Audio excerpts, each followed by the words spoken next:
बंदी आम जन के लिए बनी सिरदर्दी।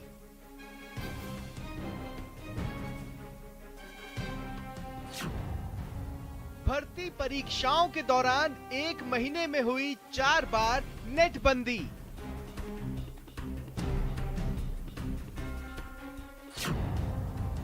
नेटबंदी पर बीजेपी का कांग्रेस सरकार पर प्रहार।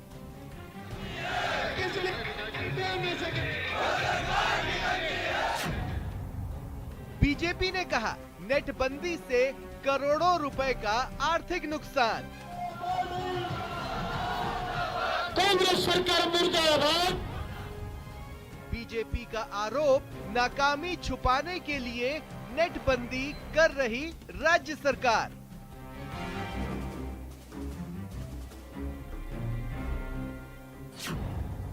नेटबंदी से प्रदेश में करोड़ों का आर्थिक नुकसान।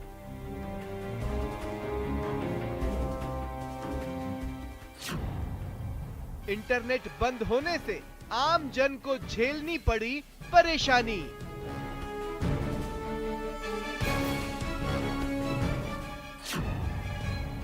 कब बंद होगी नेटबंदी? नमस्कार, बहुत स्वागत है आपका। प्राइम डिबेट देख रहे हैं आप, आपके साथ में जेपी शर्मा। इंटरनेट से मिली सहूलियतों पर उतनी ही लंबी बहस हो सकती है जितनी उसकी पैदा की गई मुश्किलों पर। ताज़ा मामला धांधलीबाजों द्वारा इंटरनेट का दुरुपयोग करने के सामने हमारी लाचारी का है। परीक्षाओं में धांधली के बहाने भले ही भाजपा अभी सरकार पर हमलावर हो, लेकिन सच्चाई यह भी है कि इंटरनेट के दुरुपयोग को रोकने का सबसे कारगर तरीका फिलहाल किसी भी सरकार के पास इंटरनेट को बंद करना ही है। चाहे परीक्षा हो या कानून व्यवस्था का कोई मामला पैदा हो जाए, सबसे पहले इंटरनेट बंद किया जाता है। और नेट के ठहर जाने से क्या क्या ठहर जाता है, ये आप हम सब जानते हैं। अब सत्तारूढ़ दल का और विपक्ष का अवसर के हिसाब से वार पलटवार अपनी जगह, लेकिन चिंता होनी चाहिए कि नेट रोकने के बजाय नेट के दुरुपयोग को रोकने में हम कब सक्षम होंगे। तो आज प्राइम डिबेट में इस पर बहस होगी इन सवालों के जरिए कि क्या नेटबंदी हमारे सिस्टम की लाचारी नहीं है? क्या नेटबंदी पर कोरी सियासत कर रही है भाजपा? और नेटबंदी के विकल्पों पर काम क्यों नहीं?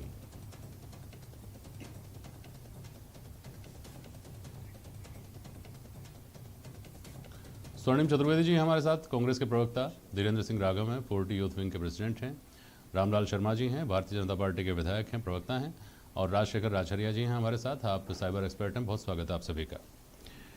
पहले सियासत के जो लोग हैं उनसे बात हो, उससे पहले धीरेन्द्र राघव आपके पास आ रहा हूँ। क्या ये सही बात है जो आज कहा गया दिन भर भारतीय जनता पार्टी की ओर से कि किसी भी परीक्षा की तिथि घोषित होती ही उद्योग व्यापार जगत को चिंता हो जाती है? जी जेपी शर्मा जी, मैं आपकी बात से सहमत हूँ। और भारतीय जनता पार्टी की बात करें या कांग्रेस की बात करें, एक दूसरे के ऊपर आरोप तो लगा रहे हैं, लेकिन विकल्प किसी के पास नहीं है। चाहे केंद्र में भाजपा सरकार देख लो, वो किसानों का आंदोलन होता है या किसी प्रकार का कोई आंदोलन होता है, कानून व्यवस्था के नाम पे नेटबंदी कर देते हैं। राजस्थान सरकार अपने ये परीक्षाओं के नाम पे नेटबंदी कर देते हैं। विकल्प कोई नहीं तलाश रहा। हमारे लिए तो दोनों सरकारें बारी बारी से हमको एक मारने का कार्यक्रम कर रही है। भाजपा सरकार ने पहले नोटबंदी कर दी और ये कांग्रेस की सरकार है जो नेटबंदी कर रही है। मतलब मरना व्यापारियों का तय है।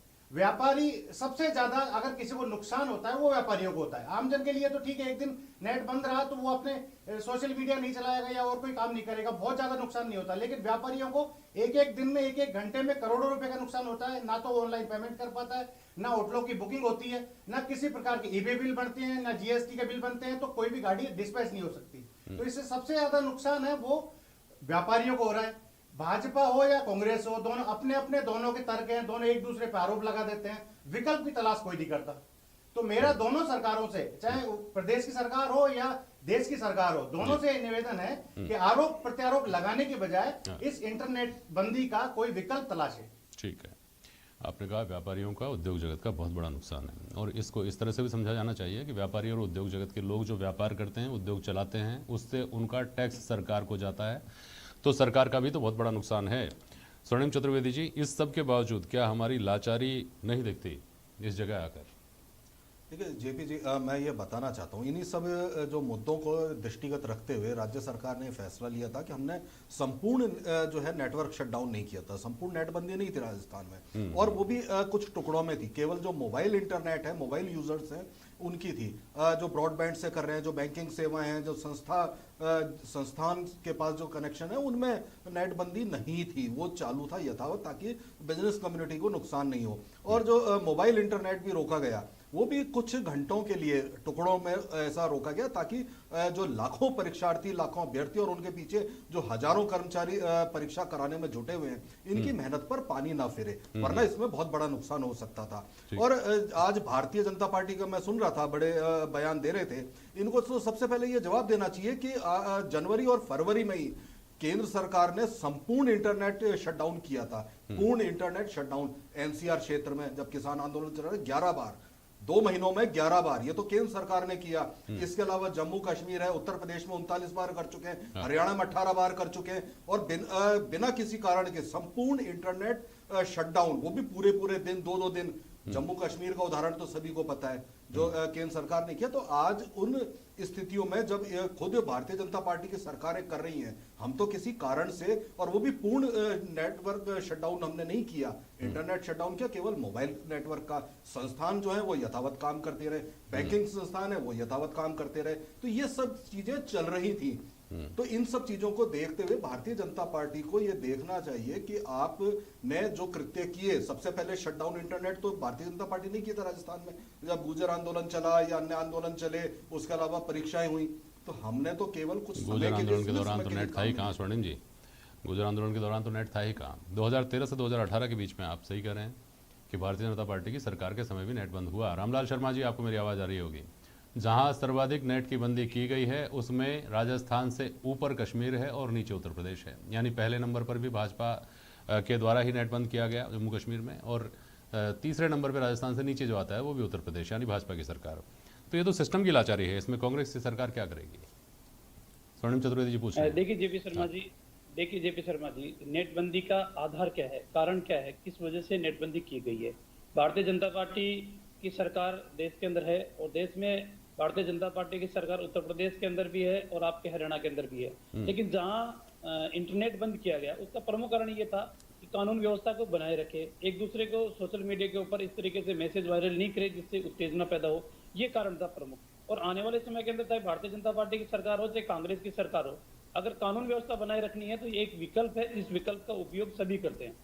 धारा 144 है, धारा 144 की पालना के लिए आप छोटा सा कस्बा के अंदर भी कोई उपद्रव होता है या आगजनी होती है, हिंसा भड़कती है या कोई सांप्रदायिक दंगे होते हैं, तो नेटबंदी की जाती है, तो एक तो धारा 144 लगाई जाती है। लेकिन अभी मैं इनको सुन रहा था, देखिए उद्देश्य क्या है, आप अपने परीक्षा को ठीक तरीके से, या जिसको मैं कहूँ कि एक रूट चार्ट बिना बनाए और आप परीक्षा आयोजित करने का काम कर रहे हो। आपने कहा कि हमने चंद घंटों के लिए किए, कुछ देर के लिए किए, संपूर्ण नहीं की, तो आपको संपूर्ण करने की आवश्यकता कहाँ पड़ रही है? आपके पहले प्रशासनिक माकूलता आप ऐसे स्थापित करो कि आपको नेटबंदी करने की आवश्यकता नहीं पड़े। अब आपने नेटबंदी की सिर्फ परीक्षा के लिए, फिर भी आप उनको नहीं रोक पाए।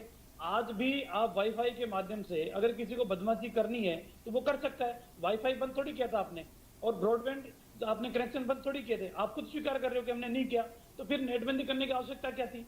जो बदमाशी करने वाले तो उसके माध्यम से भी कर सकते हैं। और जब आपने इस आधार के ऊपर की और उसके अंदर भी फिर आप पारंगत नहीं हुए, आपका 3:45 के ऊपर रिट का पेपर बिश्नोई से बत्तीलाल के पास पहुंच चुका, तो इसका मतलब आप स्वीकार कर रहे हो कि हाँ पेपर आउट हुआ है। फिर उसके बाद में आप कह रहे हो कि गिनीज बुक के अंदर नाम लिखा जाना चाहिए, कितनी बेहतरीन परीक्षा हमने की है।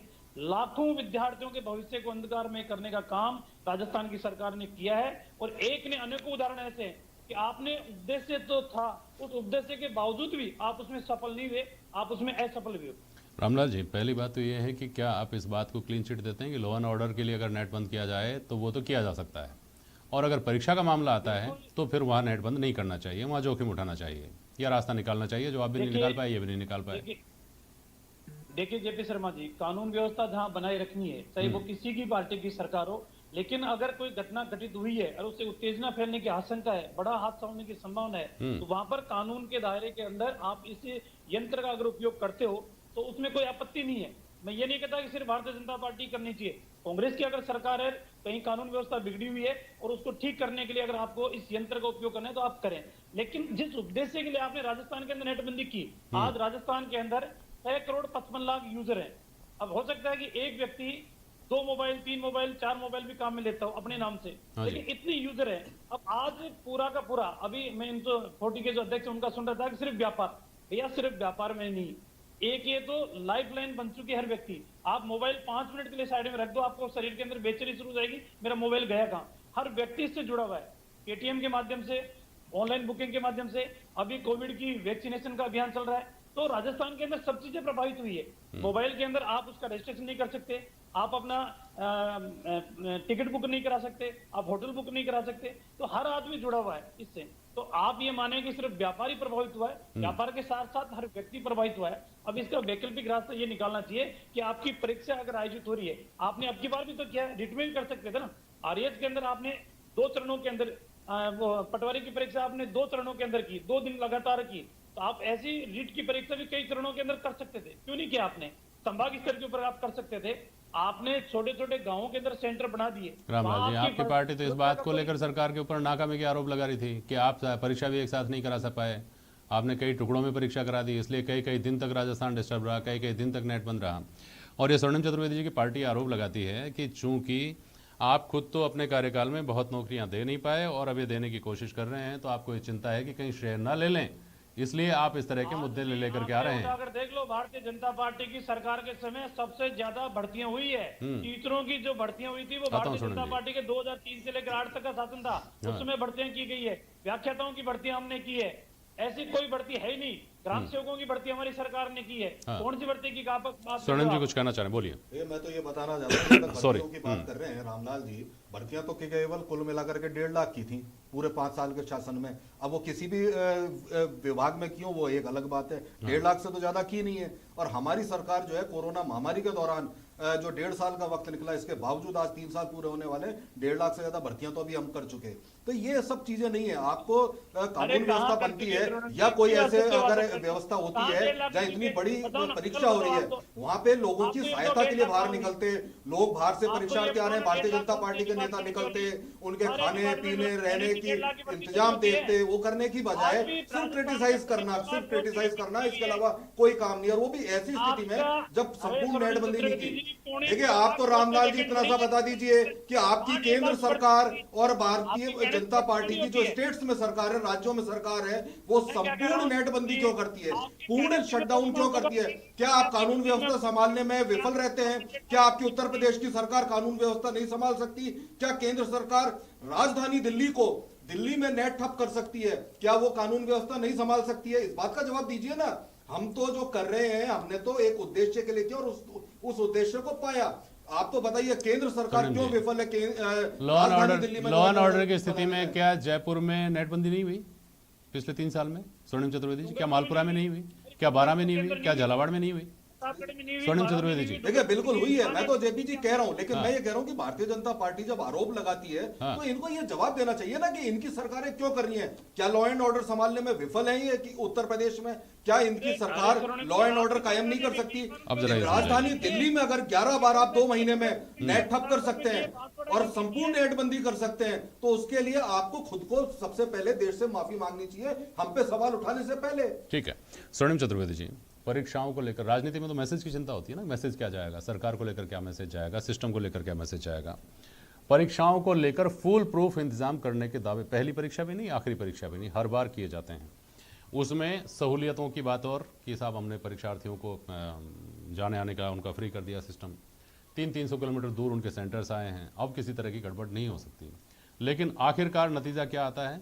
या तो कोई डमी कैंडिडेट बैठता है, या कोई मुन्ना भाई उभर के आ जाता है, या फिर नया कुछ तरीका निकाल लिया जाता है कि चप्पल में ब्लूटूथ आ गया, इसमें ब्लूटूथ आ गया, उसमें ब्लूटूथ आ गया।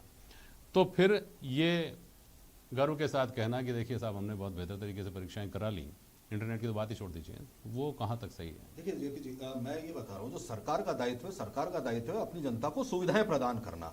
उसमें कहीं सरकार ने कोई कमी नहीं छोड़ी। और जो परीक्षाएं आयोजित की उसमें जो परीक्षार्थी आ रहे थे उनको चाहे उनके परिवहन की व्यवस्था फ्री करना हो, ठहरने की, उनके भोजन की व्यवस्था करना, ये सब सरकार ने देखा। अब ये कुछ जो संगठित गिरोह हैं, जो प्रोफेशनल गिरोह बना करके सिर्फ उनका काम ही नकल करवाना है, वो परीक्षा में बैठते नहीं है, वो परीक्षा नहीं देते हैं, वो परीक्षा में नकल कराना ही उनका पेशा बन गया है। और जो अंतरराष्ट्रीय तकनीक है, अंतरराष्ट्रीय तकनीकी जो इंस्ट्रूमेंट है, उनके माध्यम से तो क्यों नहीं पहुंच पा रहे, क्यों नहीं बिल्कुल उन्हीं को पकड़ना, हमारी सरकार क्यों नहीं पहुंच पा रहे हैं?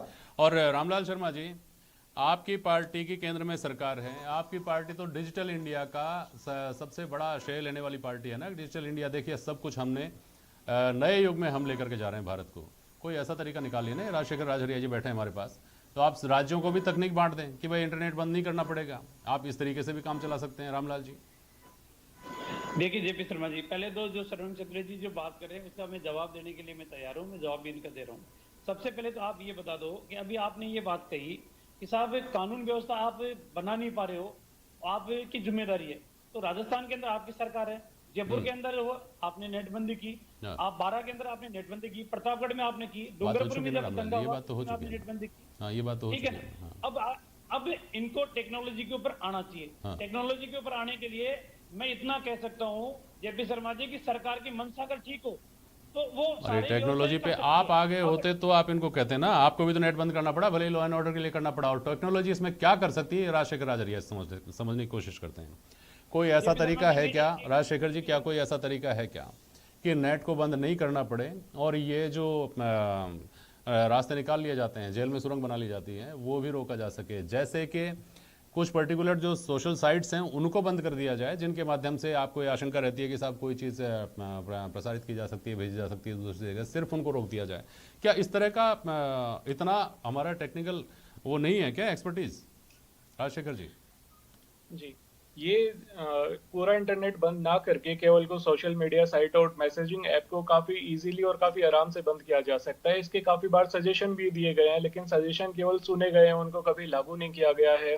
अभी तक जितनी चीटिंग हुई है वो सारी लगभग हम देखें तो 100% ही मान लीजिए, सारा का सारा व्हाट्सएप पे ही पेपर शेयर होता है। तो इजीली व्हाट्सएप के डीएनएस को इंडिया में या फिर जहाँ पे आपको इंटरनेट बंद करना है वहां पे आप व्हाट्सएप या मैसेजिंग ऐप के डीएनएस को बंद कर सकते हैं। समय कम है और ये समझना जरूरी है, इसलिए मैं आपको बीच में रोक रहा हूँ और पूछ रहा हूँ कि इसको बंद करना नहीं करने की क्या वजह हो सकती है? ध्यान नहीं देना, या इसमें कुछ टेक्निकल मुश्किल है, या कुछ पॉलिसीज के इश्यू आ जाते हैं जो इनके साथ करार हो कंपनियों के साथ, ऐसा कुछ होता है? क्या वजह हो सकती है उसकी?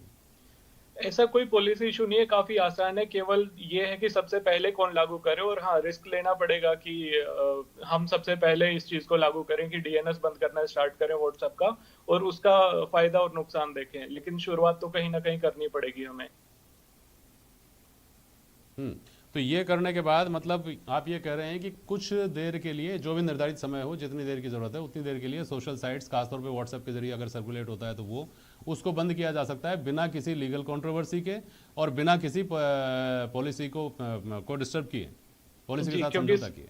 क्योंकि समय समय पर सरकार पोर्न साइट और अदर वेबसाइट को भी बैन करती रहती है, जैसे मूवीज की पायरेसी वाली वेबसाइट है वो भी बंद करती है। तो उसी तरीके से काफी आसानी से मैसेजिंग ऐप को बंद किया जा सकता है कुछ समय के लिए, जिससे किसी का नुकसान भी नहीं होगा।